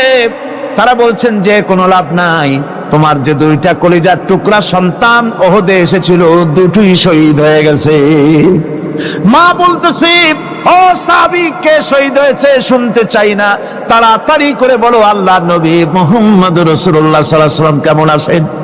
দৌড়াতে দৌড়াতে ওহদের মাঠে সাহাবায়ে কেরাম পরিবেষ্টিত, আল্লাহর নবীর কাছে গিয়ে হুজুরের জীবিত চেহারা মোবারকের দিকে তাকায়া মেয়ে লোকটি কাঁদতেছে আর বলতেছে ইয়া রাসূলুল্লাহ, আমার স্বামী মরা শোক, আমার কলিজার টুকরা দুইটা সন্তান মরা শোক আমার কলিজা থেকে মুছে গেছে, আপনি বেঁচে আছেন তামাম মুসলমানদের চাইতে বড় সান্ত্বনার রায়। ভাইরা আমার, রাসূল করিম সাল্লাল্লাহু আলাইহি ওয়াসাল্লাম এভাবে করে ধৈর্যের পরিচয় দিয়েছেন, গালাগালি দেন নাই, রাগ করেন নাই, বদদোয়া করেন নাই। সুবহানাল্লাহ কোন সুবহানাল্লাহ। ভাইরা আমার, এই সবর এমন মহান বৈশিষ্ট্য, এর মধ্যে রয়েছে জিহাদের ময়দানে যদি লোক কম হয় আর যদি তাদের মধ্যে সবর থাকে, বেশি সংখ্যক লোকের উপরে আল্লাহ পাক সবরকারীদেরকে বিজয়ী করে দিবেন।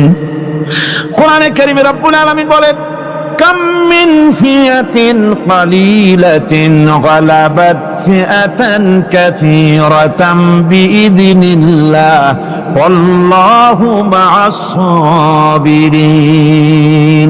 এমন ঘটনার বহু নজির আছে যে কম সংখ্যক লোকেদের উপরে আল্লাহ পাক, বেশি সংখ্যক লোকেদের উপর আল্লাহ পাক কম সংখ্যক লোকদেরকে জয়ী করে দিয়েছেন। আল্লাহু মা'আস সাবিরিন, আর আল্লাহ আছে ধৈর্যশালীদের সাথে। আল্লাহ আছে কাদের সাথে? দেখেন না বদরের কামটা, বদরের ময়দান, 313 জন মুসলমান, অস্ত্রপাতি নাই, সামান্য সামান্য অস্ত্র, আর কাফেরেরা এসছে হাজারেরও বেশি। আমার বন্ধুগণ, ধৈর্যে কত বড় কাম দিল, ধৈর্য ধারণ করেছেন তারা, আল্লাহর উপরে ভরসা করেছেন। আল্লাহ রাব্বুল আলামিন অস্ত্রের কাজ কি দিয়া করায় দিলেন। একজন সাহাবী এসে বলছেন হুজুর, জিহাদের ময়দান, ইসলামের প্রথম জিহাদ, আমার কাছে তো অস্ত্র নাই, মেহেরবানি করে একটা অস্ত্র আমারে দেন, আমি লাফায় পড়ি জিহাদের মধ্যে। হুজুর বলেন অস্ত্র তো আমার কাছে নাই, দিবটা কি? সাহাবী বলছেন হুজুর, অস্ত্র না থাকে যা পারেন তাই দেন, আপনার হাত দিয়ে যা দিবেন আমি দাঁড়ায় থাকতে পারবো না, জিহাদে আমাকে শরীক হতেই হবে। নবীজি কাছে পেলেন একখানা শুকনা খেজুরের ডালখানা তুলে সাহাবীর হাতে তুলে দিলেন। সাহাবী বলেন রাসূলের হাতের দেওয়া শুকনা খেজুরের ডালটা নিয়ে আমি যখন কাফেরদের ভিড়ের মধ্যে ঝাঁপায় পড়ে যখন শুকনা খেজুরের ডাল দিয়ে আঘাত দিলাম, তখন ধারালো তরবারে দিয়ে আঘাত করলে যে কাম হয়, শুকনা খেজুরের ডালের আঘাতে কাফের দ্বিখণ্ডিত হয়ে জমিনে পড়ে গেল। ভাইরা আমার, আল্লাহ রাব্বুল আলামিন সবর যারা করে, সংখ্যা যদি কম হয়, আল্লাহ পাক তাদেরকে বিজয়ী করে দেবেন, এই ওয়াদা আল্লাহ রাব্বুল আলামিন করেছেন। এই সবরের গুণ ছাড়া জান্নাতেও প্রবেশ করা যাবে না, সবর যদি না থাকে বেহেশতে যাওয়া যাবে না। ভালো করে মনে রাখেন, আল্লাহ পাক বলছেন আম্মা হাসিবতুম আন তাদখুলুল জান্নাতা ওয়া লাম্মা ইয়া'লামিল্লাহুল্লাযীনা জাহাদু মিনকুম ওয়া ইয়া'লামাস সাবিরিন। তোমরা কি মনে করেছো এমনি বেহেশতে চলে যাবা? এটা কি মামু বাড়ির আবদার নাকি? এমনি বেহেশতে চলে যাবা? অথচ আল্লাহ রাব্বুল আলামিন এখনো দেখেন নেননি যে তোমাদের মধ্যে কারা জিহাদ করতে প্রস্তুত, কারা তোমাদের মধ্যে জিহাদ করে জান দেওয়ার জন্য প্রস্তুত, আর কারা ধৈর্যধারী, এটা তো আল্লাহ এখনো দেখে নেন নাই। সুতরাং হক এবং বাতিলের সংগ্রামে লিপ্ত হতে হবে। আল্লাহ দেখতে চান কারা জীবন দিতে চায়। সুতরাং ইসলামী আন্দোলনে যারা শরীক হবে, তাদের বিপদ এবং মুসিবত দিয়ে আল্লাহ রাব্বুল আলামিন তাদের সাহসিকতা এবং ধৈর্যের পরীক্ষা নেবেন। কোরআনে কারীম বলছেন ওয়ালানাবলুয়ান্নাকুম হাত্তা না'লামাল মুজাহিদিনা মিনকুম ওয়াস-সাবিরিনা ওয়া নাবলুয়া আখবারাকুম। অবশ্যই আমি তোমাদেরকে পরীক্ষার সম্মুখীন করব, আর তোমাদের মধ্যে সত্যিকার মুজাহিদ, দৃঢ়তা অবলম্বনকারী কারা, আমি তা দেখব। এটা যেন আমি দেখে নিতে পারি, সেই জন্য আমি বিপদ এবং মুসিবতের মধ্যে তোমাদের ফেলবো। ধৈর্যধারীদের উপরে আমার রহমত অবশ্যই থাকবে। খবর এমন এক সম্পদ যা ধারণ করলে পরে আল্লাহ রাব্বুল আলামিন রাষ্ট্রীয় ক্ষমতা দান করে দেন। কোন সুবহানাল্লাহ, জোরে কোন সুবহানাল্লাহ। ধৈর্য ধারণ করলে আল্লাহ রাষ্ট্রের মতো বিরাট নিয়ামত আল্লাহ হাতে তুলে দিবেন। তার প্রমাণ কোরআন শরীফ আল্লাহ বলছেন, বনি ইসরাইলরা মিশর থেকে যখন বহিষ্কার হয়ে গেল, তাদের যখন পা রাখার কোনো জায়গা থাকলো না, বনি ইসরাইলরা মিশর থেকে যখন বহিষ্কার হয়ে গেল, এরপরে আল্লাহ পাক তারা যখন ধৈর্য অবলম্বন করলো, আল্লাহ পাক তাদের ব্যাপারে বলছেন, ওয়া আওরাসনাল কওমাল্লাযীনা কানু ইউসতাদআফুনা মাশারিকাল আরদি ওয়া মাগারিবা আল্লাতী বারাকনা ফিহা। আর তাদের স্থলে আমি নির্যাতিত লোকদেরকে প্রতিষ্ঠিত করলাম। পশ্চিম এবং উত্তরের তাদেরকে আমি পশ্চিম এবং পশ্চিম এবং পূর্বের উত্তরাধিকারী তাদেরকে বানায় দিলাম। বিরাট এলাকা তাদের হাতে আমি তুলে দিলাম। ওয়া তাম্মাত কালিমাতু রাব্বিকাল হুসনা আলা বানি ইসরাঈলা বিমা সাবারু। আর এভাবে করে আল্লাহ পাক তার কথাকে পূর্ণ করলেন বনি ইসরাইলদের উপরে। সবর এখতিয়ার করার জন্য, ধৈর্য ধরার কারণে আল্লাহ পাক রাষ্ট্রের মালিক তাদের বানায় দিলেন। যেরকম সুবহানাল্লাহ। সবর যদি করা হয়, তো যুদ্ধ যদি বাদে, যদি জাহাজ শুরু হয়ে যায়, আল্লাহ পাক বলেছেন ফেরেশতা দিয়ে সাহায্য করবে। যদি সবর থাকে, তোমাদের সবর থাকলে আল্লাহ কি দিয়ে সাহায্য করবেন? ফেরেশতা। কোরআনে কারীম বলছে, বালা ইন তাসবিরু ওয়া তাত্তাকু ওয়া ইয়াতুকুম মিন ফাওরিহিম হাদা ইউমদিদুকুম রাব্বুকুম বিখামসাতি আলাফিম মিনাল মালাইকাতি মুসাউমিন।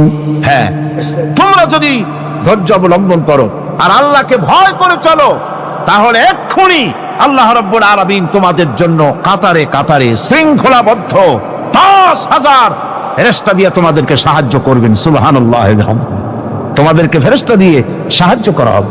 তোমরা যদি সবর এখতিয়ার করো, তাহলে সংখ্যা যদি কম হও, বেশি সংখ্যার উপরে জয়ী করে দেব। ইয়াকুম মিনকুম ২০ সাবিরুনা ইয়াগলিবু মিয়াতাইন। যদি তোমাদের ভিতরে ধৈর্যশীল ২০ জন হয়, আমি ২০০ কাফেরের বিরুদ্ধে তোমাদেরকে জয়ী করে দেব। সুবহানাল্লাহ। তোমরা যদি হও ধৈর্যশীল ২০০ ২০ জন, ২০০ কাফেরের উপরে তোমরা জয়যুক্ত হয়ে যাবে। আর বিপদ আর মুসিবতে যারা ধৈর্য ধরে, তাদের জন্য আল্লাহর পক্ষ থেকে সুসংবাদ। সুসংবাদ কাদের জন্য? ধৈর্যধারীদের জন্য। কোরআনে কারীম বলছে, ওয়াবাশশিরিস সাবিরিনাল্লাযীনা ইযা আসাবাতহুম মুসিবাতুন ক্বালু ইন্না লিল্লাহি ওয়া ইন্না ইলাইহি রাজিউন। সুসংবাদ সেই সব ধৈর্যশালীদের জন্য যারা নাকি বিপদ এবং মুসিবতে আসলে যারা বলে, কি বলে? পড়েন আমার সাথে, ইন্না লিল্লাহি ওয়া ইন্না ইলাইহি রাজিউন। এটা শুধু আমাদের লোকেরা কেউ মরলে পড়ে, এটা শুধু মরার সময় নয়, বরং যে কোনো বিপদ আর মুসিবত এলে মোমেন বান্দা যারা, তারা কি পড়বে? ইন্না লিল্লাহি ওয়া ইন্না ইলাইহি রাজিউন। নিশ্চয়ই নিশ্চয়ই আমরা আল্লাহর জন্য এবং আমাদের সকলকেই আল্লাহর কাছে ফিরে যেতে হবে, প্রত্যাবর্তিত হতে হবে। সবরকারীদের জন্য রয়েছে জান্নাতের সুউচ্চ সম্মানের জায়গা। জান্নাতে সবচেয়ে সম্মানজনক জায়গা আল্লাহ রাব্বুল আলামিন ধৈর্যশালীদেরকে দান করবেন। কোরআনে কারীম বলছে, উলাইকা ইউজসাউনাল গুরফাতা বিমা সাবারু ওয়া ইউলাক্কাউনা ফিহা তাহিয়াতাও ওয়া সালামা। এরা হলো সেই সব লোক যাদেরকে প্রদান করা হবে বেহেশতের সুউচ্চ মঞ্জিল, কারণ তারা সবর ইখতিয়ার করেছিল, তারা সবর করছিল, এই জন্য বেহেশতের সবচাইতে ভালো জায়গা তাদের দেওয়া হবে। কোন আলহামদুলিল্লাহ, জোরে কোন আলহামদুলিল্লাহ। এবং জান্নাতে সবরকারীদেরকে সম্বর্ধনা দেওয়া হবে, সম্বর্ধনা দেওয়া হবে। খালিদিনা ফিহা হাসনাত মুস্তাকাররান ওয়া মুকামা, চিরদিন তারা জান্নাতের ভেতরে বসবাস করবে এবং কতই না সুন্দর, কতই না উত্তম জায়গা সবরকারীদের জন্য আল্লাহ বেহেশতের মধ্যে রেখে যাবেন। জান্নাতে প্রবেশ করার সাথে সাথে চতুর্দিক থেকে ফেরেশতারা ছুটে আসবে সবরকারীদের জন্য। ওয়াল মালাইকাতু ইয়াদখুলুনা আলাইহিম মিন কুল্লি বাব, চতুর্দিক থেকে ফেরেশতারা তাদেরকে ইস্তেকবাল করবে। কি বলবে? সালামুন আলাইকুম বিমা সাবারতুম ফানি'মা উকবাদ, তোমাদের প্রতি শান্তি বর্ষিত হোক, কারণ তোমরা পৃথিবীতে সবর অবলম্বন করেছিল। কতই না উত্তম জায়গা, কতই না সুন্দর জায়গা আল্লাহ রাব্বুল আলামিন সবরের বিনিময় তোমাদেরকে দান করেছেন। সুতরাং এই সবর হচ্ছে মুসলমানদের জন্য সবচেয়ে বড় নিয়ামত। আজ আমার তো মনে হয় পৃথিবীতে মুসলমানরাই সবচেয়ে বেসবর। ট্রেনে যাবে বসা নিয়ে বেসবর, টিকিট নিয়ে বেসবর, বাসের মধ্যে বেসবর, বাজারে যাবে বেসবর, স্কুলে যাবে বেসবর, যেখানে যান সব জায়গায় আমরা বেশি অধৈর্য, ঠিক কিনা কর? সামান্য সামান্য জিনিস নিয়ে ঝগড়া করা, মারামারি করা, এই হচ্ছে আমাদের ট্র্যাডিশন। ধৈর্য অবলম্বন করতে হবে জীবনের সকল ক্ষেত্রে, এই ধৈর্য আমাদেরকে রক্ষা করতে হবে। এই ধরনের ধৈর্য যদি আমরা অবলম্বন করতে পারি, তাহলে আল্লাহ পাক বলছেন উলাইকাল্লাযীনা সাদাকু ওয়া উলাইকা হুমুল মুত্তাকুন, এরাই হলো ঈমানের দাবিতে সত্যবাদী। কোন আলহামদুলিল্লাহ। কারা কারা? না না, শুধু সবরকারী না, এই যে 10টা পয়েন্ট বলা হলো, কয়টা পয়েন্ট বলা হয়েছে? 10টি পয়েন্ট। সেই 10টি পয়েন্ট যারা পালন করবে এরা হলো ঈমানের দাবিতে সত্যবাদী, আর এরাই হচ্ছে প্রকৃতপক্ষের মুত্তাকি। আমরা মুত্তাকি বুঝি দাঁতে ছাতা, দাড়ি টাড়ি আশ্রয় না, জাব্বা জুব্বা গায়ে দিয়ে কোনো জায়গায় পড়ে থাকে, হ্যাঁ, এটা বড় মুত্তাকি, খুব পরহেজগার। সালার চট্টর যদি পড়ে তাহলে তো আরো বড় পরহেজগার।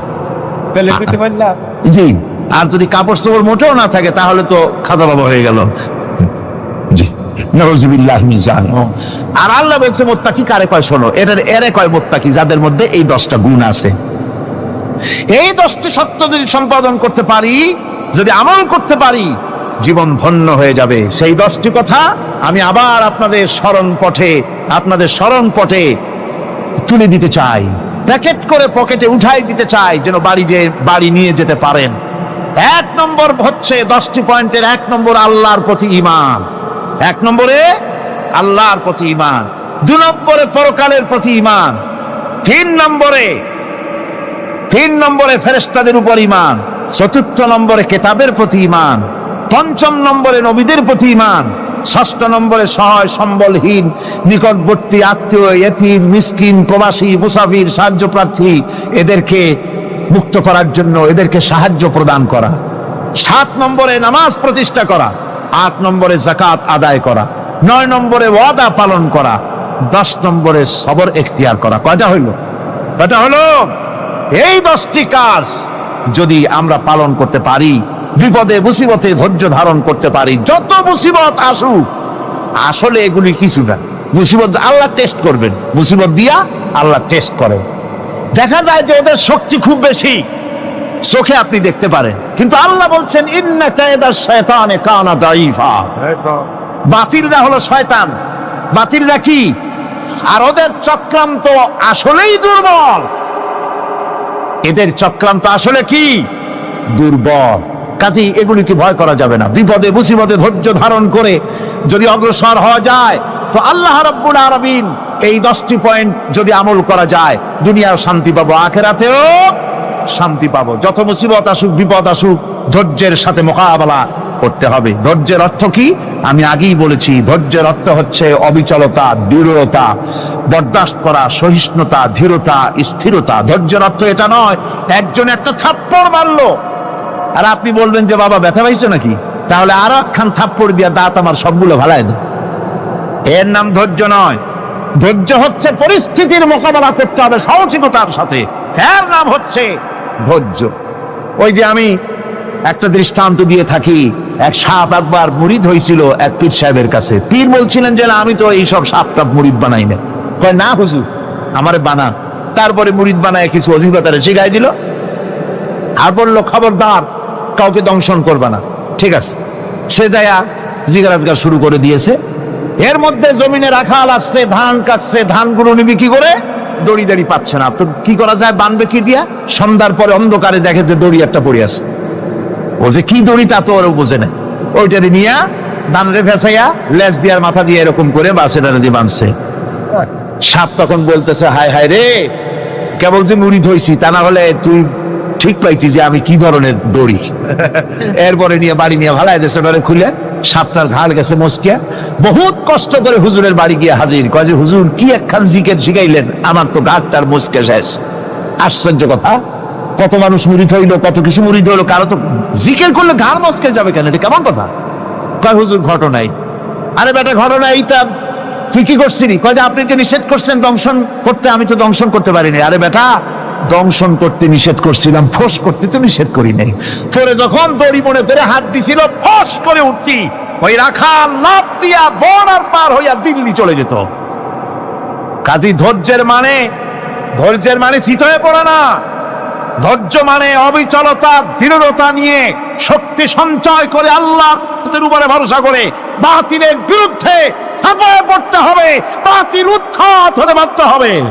অনাটনে, বিপদে, মুসিবতে আর হক আর বাতিলের সংঘর্ষ চলাকালীন ধৈর্য ধারণ করা, এটা হলো সবচাইতে একটা বড় কোয়ালিটি। কোরআনে কারিমে সবর শব্দটি সবচাইতে বেশি ব্যবহার করা হয়েছে। সর্বাধিক ব্যবহৃত শব্দ কোনটি? সবর। সবর আরবি একটি মৌলিক শব্দ, এমন একটি মৌলিক শব্দ যার তাৎপর্য অন্য কোনো ভাষা দিয়া খবরটা বললে যেমন বোঝানো যায়, অন্য কোনো ভাষা দিয়া এটার অর্থ করে এটার হক আদায় করা সম্ভব না। আর এই সবর কোরআনে কারিমে বিভিন্ন জায়গায় বিভিন্ন অর্থে ব্যবহার হয়েছে। যেমন সবর শব্দের অর্থ হচ্ছে অবিচলতা, বাংলায় যা বোঝানো যায়।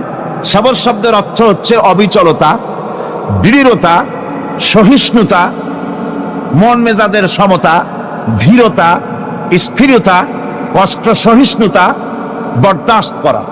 এগুলি এই সবরের এই শব্দ, এই অর্থগুলি কোরআনে কারিমের বিভিন্ন জায়গায় বিভিন্ন রকম এটাকে ব্যবহার করা হয়েছে। সবর একটি মৌলিক মানবীয় গুণ। এই গুণ যার মধ্যে আছে সে তার নৈতিকতার শীর্ষে পৌঁছে যেতে পারে। আর এই গুণটি যার মধ্যে অভাব, এই সবর যার ভিতরে নাই, সে মানুষের পর্যায়ে পড়ে না। যত অসুবিধা, যত কষ্ট, যত রকমের বিপদ মুসিবত, যত রকমের অসুবিধার সৃষ্টি হয়, তার মূলীভূত কারণ হচ্ছে ধৈর্যের অভাব, সবরের অভাব। দুনিয়ার সমস্ত নবী রাসূলগণ সবর অবলম্বন করেছেন। তারা ছিলেন সবরের মূর্ত প্রতীক। সবর কাকে বলে দুনিয়াবাসীকে তারা তা দেখিয়ে দিয়েছেন। নিজ নিজ কওমের কাছ থেকে যখন কওমের কাছে নবীরা দাওয়াত দিয়েছেন, ইসলামের দ্বীনের দাওয়াত দিয়েছেন, তখনই সমাজপতিরা, রাষ্ট্রশক্তি তাদের উপরে, নবীদের উপরে ভেঙে পড়েছে, অত্যাচার করেছে। আল্লাহর পয়গম্বরেরা এই সমস্ত অত্যাচারের মোকাবেলায় চরম ধৈর্যের পরিচয় দিয়েছেন। কোরআনে কারিমে উল্লেখ করা হয়েছে অত্যাচারের মোকাবেলায় আম্বিয়ায়ে কেরাম যা বলেছেন সেটা হলো এই, ওয়ামা লানা আল্লা নাতাওয়াক্কালা আলাল্লাহি ওয়া ক্বাদ হাদানা সুবুলানা। আল্লাহ পাক বলেন, পয়গম্বরেরা বলেছেন আমরা আল্লাহর উপরে ভরসা করব না, তো কার উপরে ভরসা করব? তিনি তো আমাদেরকে সঠিক পথ দেখিয়েছেন, সঠিক রাস্তা আমাদের দেখিয়েছেন, সুতরাং তার উপরেই তো আমরা ভরসা করব। ولنصبرن على ما آذيتمونا وعلى الله فليتوكل المتوكلون। তোমরা আমাদের যে সব কষ্ট দাও, পীড়ন দাও, সেজন্য আমরা ধৈর্য অবলম্বন করব। তোমরা আমাদেরকে কষ্ট দিচ্ছ, আমরা ধৈর্য অবলম্বন করব আর ভরসা করব কেবলমাত্র তার উপরে যে আল্লাহ রাব্বুল আলামিন আমাদেরকে নবী করে পাঠিয়েছেন। সেই ভরসা করতে হলে সেই আল্লাহর উপরেই তো ভরসা করা উচিত। আমরা সেই আল্লাহর উপরে ভরসা করে আছি। তোমাদের যত খুশি আমাদের বিরুদ্ধে ষড়যন্ত্র করা, আমাদেরকে অত্যাচার করে। কোরআনে কারিমে হযরত হুদ আলাইহিস সালামের ঘটনা আল্লাহ রাব্বুল আলামিন এভাবে এনেছেন। তামাম এলাকার মানুষ তার বিরুদ্ধে ক্ষিপ্ত হয়ে গিয়েছে। সমাজের লোক, রাষ্ট্রশক্তি হযরত হুদ আলাইহিস সালামের উপর অত্যাচারের পাহাড় ভেঙে দিয়েছে। হযরত হুদ আলাইহিস সালাম একা মানুষ, সমাজের রাষ্ট্রশক্তির এই দুর্বিসন্ধির ষড়যন্ত্রের চ্যালেঞ্জ তিনি গ্রহণ করলেন। আর তিনি বললেন, তিনি যেটা বললেন আল্লাহ পাক কোরআনে তা কোট করে দিলেন। দুনিয়ার সমস্ত ইসলামী আন্দোলনের কর্মীদের জন্য আল্লাহ পাক কোট করে দিলেন, সমস্ত মুমিনদের জন্য তা উল্লেখ করলেন। হুদ আলাইহিস সালাম তিনি জাতিকে বললেন, ফাকিদুনি জামিআন তুম্মা লা তুনদিরুন। তোমাদের যত ক্ষমতা আছে সমস্ত ক্ষমতা নিয়ে আমার বিরুদ্ধে তোমরা ষড়যন্ত্র করো, আর আমাকে এতটুকু অবকাশ দিও না। আমি সেই আল্লাহ রাব্বুল আলামিনের উপরে ভরসা করেছি, যার কুদরতি হাতের ভিতরে আমার জান, আর গোটা পৃথিবীর সমস্ত প্রাণীর জান যার কুদরতি হাতের মধ্যে। যার হাতের ভিতরে গোটা পৃথিবীর সমস্ত জান, সে আল্লাহর উপরে ভরসা করেছি। যা খুশি তোমরা আমার বিরুদ্ধে করতে পারো। সুবহানাল্লাহ। এটার নাম হলো ঈমান, এটার নাম সবর, এটার নাম ধৈর্য। এই ধৈর্য আসে ঈমানে কামেল হলে পরে এবং আল্লাহর উপরে পরিপূর্ণ বিশ্বাস হলে পরে। যদি কারো দিনের মধ্যে কথা বিশ্বাস থাকে যে আমার জন্য আল্লাহর পক্ষ থেকে যদি কোনো বুলেট নির্ধারণ করা থাকে, গোটা বিশ্ব যদি আমাকে পাহারা লাগায়, ওই বুলেট থেকে আমাকে বাঁচাইতে পারবে না। আর আমার জন্য যদি একটা বুলেট আল্লাহ কর্তৃক নির্ধারিত থাকে, তাহলে গোটা পৃথিবীর মানুষ চেষ্টা করেও সেই বুলেট থেকে আমাকে রক্ষা করতে পারবে না। এটার নাম হচ্ছে ঈমান। এই ঈমান যখন মানুষের মধ্যে সৃষ্টি হয়ে যায়, তখন সে বিপ্লবী শক্তিতে পরিণত হয়ে যায়। তার কাছে ভয় বলে কোনো জিনিস থাকে না, যেহেতু সে তো ভরসা করেছে এমন শক্তির কাছে যার চাইতে প্রচন্ড ক্ষমতা আকাশেও কারো নাই, জমিনেও। তিনি কে? জোরে চিল্লায় বলেন, তিনি কে? আমার বন্ধুগণ, রাসূল করিম সাল্লাল্লাহু আলাইহি ওয়াসাল্লাম হিজরতের রাতে সৌর পাহাড়ের গাড়ে সৌরের কাছে যখন চলে গেছেন, ফজরে রক্ত হয়ে হয়ে আসতেছে। হযরতে আবু বকর রাদিয়াল্লাহু তাআলা আনহু বলছেন, হে আল্লাহর রাসূল, এখন আর অগ্রসর হওয়া ঠিক হবে না, বেলা উঠে গেলে ধরা পড়ে যাব। এখানে গুহা আছে, ভিতরে প্রবেশ করি। হযরতে আবু বকর রাসূলের সম্মতি পেয়ে হযরতে আবু বকর রাদিয়াল্লাহু তাআলা আনহু বলছেন, ইয়া রাসূলুল্লাহ, পাহাড়িয়া গুহা, সাপ বিচ্ছু থাকতে পারে, আমাকে অনুমতি দেন, আমি আগে ভিতরে ঢুকে সাফ করে আপনাকে ডাকি।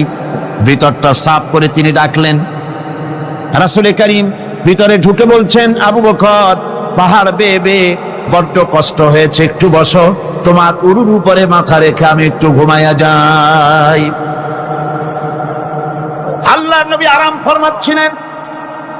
সকালবেলায় কাফির বেঈমানেরা যখন আস্তে আস্তে করে গুহা মুখে পৌঁছে গেছে, পায়ের চিহ্ন এখানে শেষ, তাদের নিশ্চিত ধারণা এর ভিতরে নবীজি আছেন। বলছে, বেরিয়ে আসো।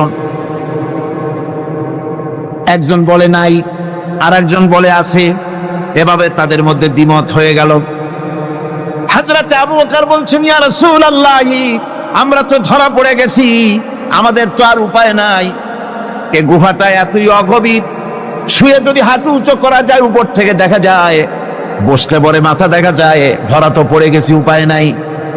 আল্লাহর নবী তখন তার হাবিব, তার বন্ধুকে কি বললেন? বিশ্ববাসীর জন্য আল্লাহ পাক কোরআনে তা উঠায় দিলেন। নবীজি তার বন্ধুকে ডেকে বললেন, লা তাহজান ইন্নাল্লাহা মা'ানা। ও আমার সাথী, কোনো চিন্তা করো না, ভয় পেও না, শঙ্কিত হয়েও না। আমরা মাইনরিটি নই, আমরাই মেজরিটি, কারণ আল্লাহ রাব্বুল আলামিন আমাদের সাথে আছেন। সুবহানাল্লাহ। এই চিন্তা, এই ধারণা যদি মানুষের মনের মধ্যে থাকে, তাহলে কখনোই তার মন দুর্বল হবে না, ঈমান দুর্বল হবে না। ربنا ظلمنا أنفسنا وإن لم تغفر لنا وترحمنا لنكونن من الخاسرين ربنا لا تزغ قلوبنا بعد إذ هديتنا وهب لنا من لدنك رحمة إنك أنت الوهاب। আয় আল্লাহ তাআলা, এই বিশাল জনসমুদ্র নিয়ে তোমার দরবারে হাত তুলেছি পবিত্র মেরাজের রজনীতে। আয় আল্লাহ, তুমি দয়া করে মেহেরবানি করে আমাদের আলোচনা, দুরুদ সালামের সওয়াব আমাদের বিশ্ব নবী, তোমার প্রিয় হাবিব জনাবে মুহাম্মদ রাসূলুল্লাহ সাল্লাল্লাহু আলাইহি ওয়াসাল্লামের রূহ মুবারকে পৌঁছায়া দাও। সমগ্র বিশ্বের মাটির নিচে যত মুমিন মুমিনাত শুয়ে আছেন, তাদের আরো আর পরে সওয়াব পৌঁছায় দাও। আমাদের মা বাপ যাদের দুনিয়া থেকে বিদায় হয়ে গেল, আল্লাহ কবরগুলিকে জান্নাতের টুকরায় পরিণত করে দাও। রব্বির হামহুমা কামা রব্বায়ানি সগীরা। পড়েন সবাই, রব্বির হামহুমা কামা রব্বায়ানি সগীরা। আয় আল্লাহ তাআলা, বহু মানুষ দোয়া চেয়েছি, কতজনের কত কষ্ট, কেউ হসপিটালে আছে, কারো অপারেশন হবে, কেউ বা মরে গেছে, কেউ বা মামলা মোকদ্দমায় আছে, কেউ বা পারিবারিক অশান্তিতে আছে। আল্লাহ, যিনি যেই নিয়তে দোয়া চেয়েছে, মেহেরবানি করে সেই নেক নিয়ত তোমার দরবারে কবুল করে নাও। বিপদগ্রস্ত লোকগুলির বিপদ থেকে বাঁচাইয়া দাও। আয় আল্লাহ রাব্বুল আলামিন, এই মাহফিলে লক্ষ লক্ষ জনতা সমুদ্রের ঢেউর মতো চতুর্দিক থেকে আসতে থাকে। তুমি আর তোমার কোরআন আর তোমার রাসূল ছাড়া কোনো স্বার্থ কারো মনে নাই। কাউরে রিক্সা ভাড়া দেওয়া হয় না, ট্রাক ভাড়া, বাস ভাড়া কাউকে দেওয়া হয় না, এক লোকমা খানাও এখানে পায় না, তাবাররুক বা সিন্নি বিতরণও হয় না। আয় আল্লাহ, নিঃস্বার্থ ভাবে এই লোকগুলি যাতায়াত করে। আল্লাহ, তোমার কোরআনের বরকতে সকলকে তুমি গুনাহ মুক্ত করে দাও। আয় আল্লাহ তাআলা, যাতায়াতটা আসান করে দিও, যাতায়াতের পথে কারো যেন কোনো বিপদ না হয়ে যায়। আয় আল্লাহ তাআলা, বাড়ি ঘর ফালায় আসে, বাড়ি ঘর তোমার ফেরেশতা দিয়া তুমি হেফাজত করো। রব্বুল আলামিন, মা বোনেরাও কষ্ট করে আসে, আল্লাহ তুমি দয়া করে এ মাহফিলে যারা শরীক হয়, এ মাহফিলে, কোরআনের মাহফিলে শরীক হওয়ার কারণে তোমার কাছে একটা দাবি করি। দাবিটা হলো, মেহেরবানি করে সব মানুষকে তোমার কাবা ঘর দেখাও। যারা উপস্থিত হয়েছে সকলকে তোমার হাবিবের রওজায় গিয়া সালাম দেওয়ার তৌফিক দাও। রব্বানা তাকাব্বাল মিন্না ইন্নাকা আনতাস সামিউল আলিম ওয়া তুব আলাইনা ইন্নাকা আনতাত তাওয়াবুর রহিম। সুবহানা রাব্বিকা রাব্বিল ইজ্জাতি আম্মা ইয়াসিফুন, সালামুন আলাল মুরসালিন, আলহামদুলিল্লাহি রাব্বিল আলামিন। ওয়াজআল আখিরা কালিমাতিনা ইনদাল মাউত লা ইলাহা ইল্লাল্লাহু মুহাম্মাদুর রাসূলুল্লাহ। আসসালামু আলাইকুম ওয়া রাহমাতুল্লাহ।